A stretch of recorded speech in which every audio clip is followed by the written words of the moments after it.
সঙ্গীকে ডিভোর্স।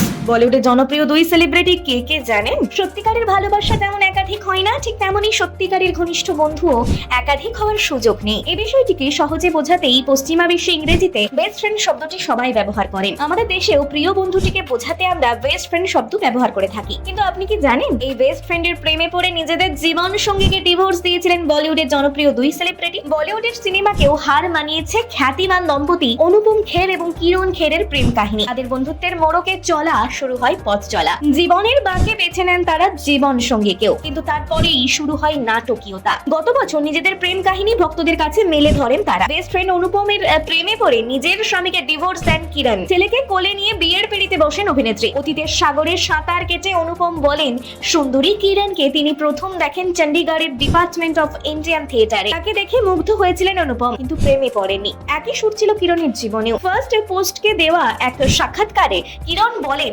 বিশ্ববিদ্যালয়ে আলাপ আমাদের সম্পর্কে সবটা জানতো অনুপম।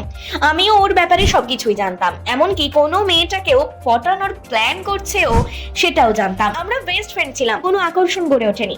জীবন চলছিল জীবনের নিয়মে। সময়ের স্রোতে একসময় মুম্বাই এসে গৌতম বেরিকে বিয়ে করেন কিরণ। তাদের ঘরে জন্ম নেয় পুত্র সন্তান সিকান্দার খের। বিয়ের পরেও দুজনের বন্ধুত্ব টিকেছিল আগের মতোই। একসঙ্গে নাটকেও কাজ করতেন তারা। তবে ভালোবাসার অনুভূতি আসে নাদিরা বাব্বরের একটি নাটকে কাজ করতে গিয়ে। প্রথম প্রেমে পড়েন অনুপমে। গত বছরের জন্মদিনে বিশেষ এক সাক্ষাৎকারে নিজের জীবনের বেস্ট ফ্রেন্ডের প্রেমে পড়া প্রসঙ্গে কিরণ বলেন, নাদিরা বাব্বরের একটি নাটকের জন্য কলকাতা আসছিলাম আমি আর অনুপম। তখন বন্ধুকে দেখে বিচলিত মনে হয়েছিল কিছু একটা হয়েছে।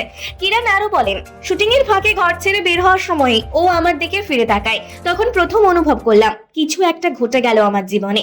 এরপর ফিরে এসে আমার দরজায় ধাক্কা দিল অনুপম আর বলল, আমি তোমার প্রেমে পড়ে